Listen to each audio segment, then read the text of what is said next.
Okay, let's get started.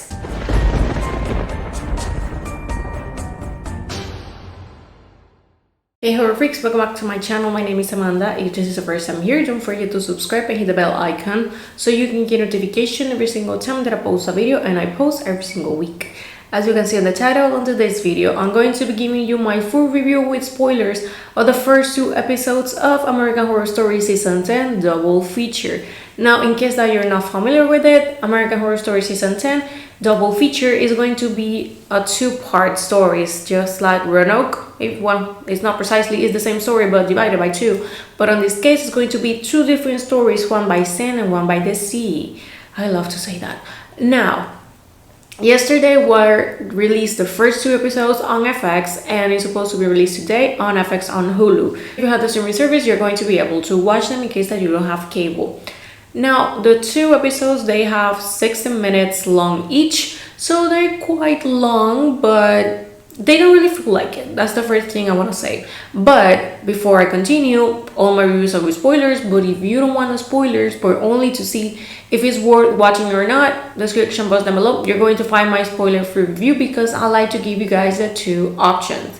So, giving that disclaimer ahead, let's get into the video. Now, like I said, it's 60 minutes each, but they don't really feel that long, although the first one feels a little bit slower than the second one. Now, this first part of the double feature is called Red Tide, and we have this family and they're moving to this town called Provincetown. It's gorgeous, let me tell you. It's some part of New England. They mentioned Massachusetts, so of course we could say I am not 100% sure if this is a fictional town or if it's an actual town here, so if anyone knows, more free to tell me. But it's gorgeous, let me tell you. Now, there is an absence of color here that I don't know, but I really like the fact that it has so much gray tones, and it doesn't have like bright tones or like really bright colors in general, which I think that it really sets the mood for at least this first part, since they, at the end of the second episode, they put on a teaser for the upcoming episodes, and it's shown that the second part that is going to be about aliens, since this one is about sirens, is going to be on black and white, and it kind of gives the vibe of the Area 51 on, I don't know, maybe the 40s and the 50s, that type of aesthetic. You know what I'm talking about. So of course this one, although it's on color, it doesn't really have much, but really sets the tone for it. So points for that. Now we have the family that it's the Garner family. It's composed of Finn Withrow, Lily Rabe, and this new girl, Ryan Kira Armstrong. Now they're moving to Provincetown because he has to write a pilot of a show, and she, in order to live there, she agreed to redecorate the house that they're going to be living for 3 months. And the girl, she likes to play the violin, and she has been trying to play this specific piece, but she's not really that successful. So because it's really complicated, and she's trying her hardest. All of them are trying their hardest on their individual fields, but they're not precisely. Now, the very first 5 minutes of an episode, at least on American Horror Story, they're usually pretty intense. They can set the tone. Sometimes, for giving an example, on Asylum, where we have this couple that is on Briarcliff, of course, on modern times, they are actually killed by Bloody Face. So, of course, a pretty intense sequence. Here, this one, it's pretty calm, more like on the quiet side. We have the girl that she's like counting the dead animals that she sees on the road, and when she hits 10, it's a huge deer that is on the middle of the road. Now, the girl's name is Alma and the father is Harry. Harry, he gets out of the car to look at it, and the deer has a huge bite animal like here on all this side, and it's covered in blood. Of course, they can't do much about it, so they just leave. And when they're leaving, they end the camera like really low on the road. Something drags the deer out of the road, and that's where the initial credit starts. The credits, they do have a huge vibe to The Shining, and this first 2 episodes specifically, they do have a lot to reference to The Shining. They aren't that hard to recognize. Seriously, they aren't. You can even see them on the trailer. Now, moving forward, they arrive to the town. They see their new house, very New England, like really old but beautiful I love the type of houses. Now they're supposed to be there for 3 months since he's trying to write the pilot, and Lily Rape's character, that her name is Doris, and she's pregnant. She will try to decorate the house, and that's why they're living there by free. Now they decide to take a little walk on the town, and when they're walking through a cemetery, this pale creature appears, has really sharp teeth, kind of vampire-like, and he starts like running to them. They start running, of course, they get scared. They kind of call the sheriff, but basically they say to them that he's harmless and that nothing will happen to them. Weird, if you ask me. Now we have this scene when we have Alma trying to play the violin, we have Harry trying to write, and we have Doris trying to figure out what she's going to do with the house.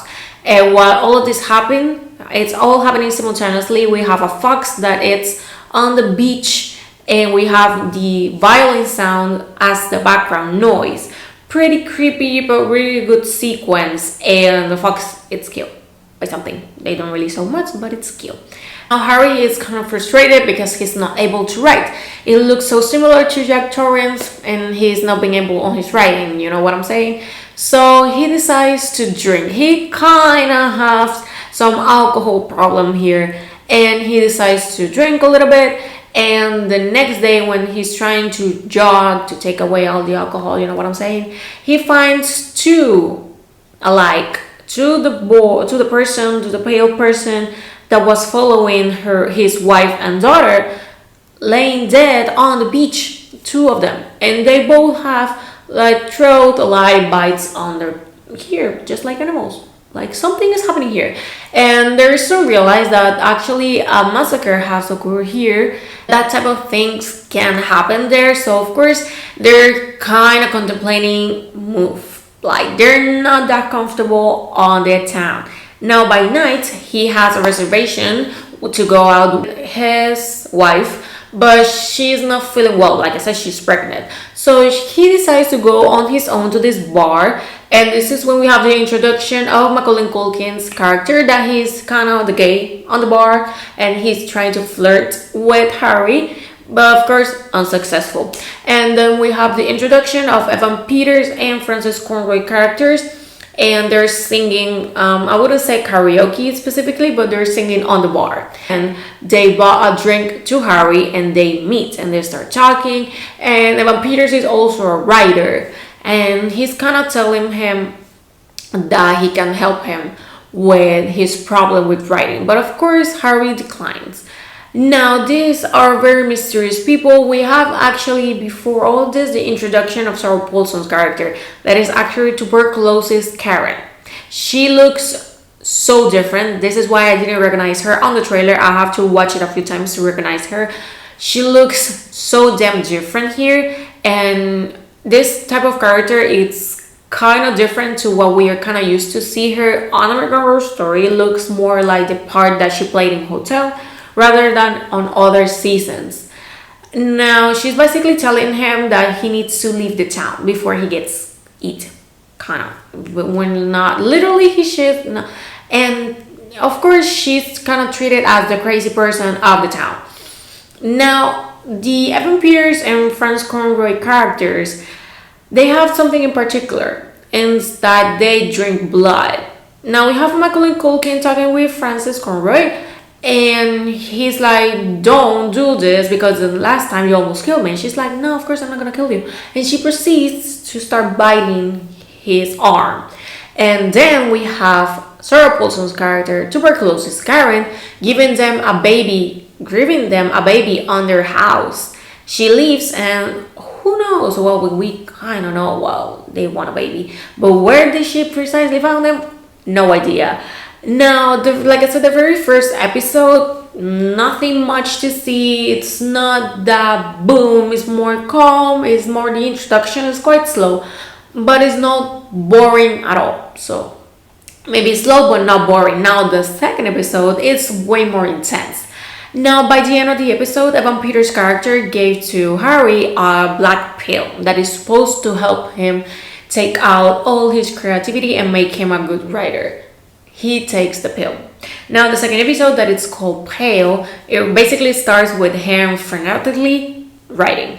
He has written the whole pilot and another episode in just maybe a few hours. Like, he hasn't sleep or eat at all, and he's really cranky. He kind of even insults a little bit his own daughter by saying that she could be better at playing the violin. But she saw him taking the pill, so she's kind of contemplating maybe taking one of those pills to make her better. And of course, his wife Doris is not happy with this situation because his attitude has changed. At first, he wanted to leave the town, now he doesn't want to. This episode, we also have the introduction of Billy Lord's character. She is a dentist and a tattoo artist that took the pill too, and she became the best on it. This is when we realize that what the pill does is that it's going to take out your whole potential. But in order to be like completely normal some kind of way, you need to actually drink blood. Because as soon as he takes a pill, he develops this kind of sense and desire to flesh and blood, that he takes raw meat that he bought. He drinks the blood from the meat and then he kind of liquids the meat and drink it. Disgusting.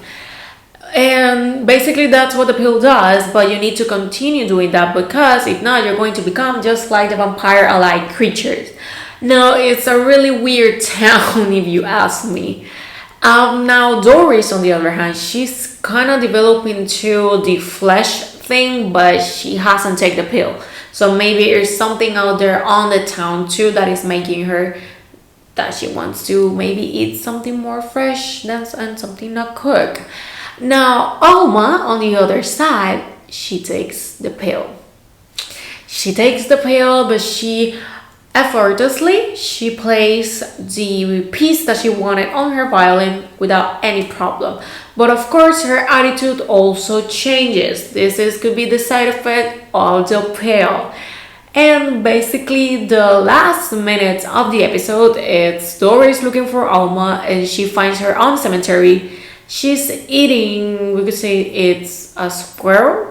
She is that type of small animal with a lot of fur. And she kind of turns around to the camera and she has the whole mouth full of blood. And of course, she's by hereby told that she's eating the animal. And that's basically the end. Of course, there are many things that I didn't mention, but I don't want to spoil you the whole episode. Now, the first two episodes, they're quite interesting. Like I said, I'm not going to be too harsh, since sometimes the first episodes are merely for the introduction of characters, the plays, what we're going to be seeing. Now, the thing is, we have seen these vampire-like creatures, but how this precisely it's with the sirens? Because when we think of sirens, and this is supposed to be the story that it's by the sea, and it actually plays this town on a beach, so it makes me think when sirens are coming in, because I don't know, but for me, sirens, they do live on the water. They don't live on the woods, and they have hair because they're supposed to be beautiful to the eyes of everyone else, but they're not beautiful, of course. But they will kill you with their voice. So I am kind of intrigued to see how they're going to include them here. Now, for now, I really liked the episode. Of course, like I said, Shining vibes at all. We also sometimes kind of have some Jaws reference, but you have to find them yourself. I'm going to let you do that. But the Shining reference, let me tell you, they're just like putting you here. They're pretty obvious. I mean, everyone who we see that it's kind of crazy and writing at the same time, we could say that it's Jack Torrance. Now, what is going to happen with them? Of course, they have only been on the town for 2 days already, and they have been already drinking and eating animals and drinking a lot of blood. So of course, we don't know precisely what is going to happen with them, if this is going to have any type of connection with the second story, who knows. But they were really interesting, so definitely it's worth giving it a watch and try to see if you're interested in watching the rest of the episodes. When I watched the teaser that they gave at the end of the second episode about the part 2, I'm kind of more intrigued on that part because I really love the aesthetics. I really like that of aliens in the Area 51. Maybe they will be talking about some experiments that have been done there, who knows. But it really looks interesting, and also the fact that it's on black and white. I think that really gives the tone and sets the mood for it. Like, it really gives you the vibe of that time. Now, this is all for the video. Like I said, I really liked it. The characters. It's really good to have back many of the actors that we have seen previously. Like I said, Sarah Paulson looks so impressive. I mean, that woman is such an amazing actress. But I'm kind of scared that her character, well, most of her characters end dead by the end of the season. But this one in particular, sometimes the crazy one from town ends dead. So who knows how long we're gonna have to wait. And thank you so much for watching. I'm going to be seeing you guys on my next video. Let me know in the comments what you thought about the episode. Are you excited on it? You're not planning on watching American Horror Story Season 10? Let me know in the comments. And I'm going to see you guys on my next video. Bye!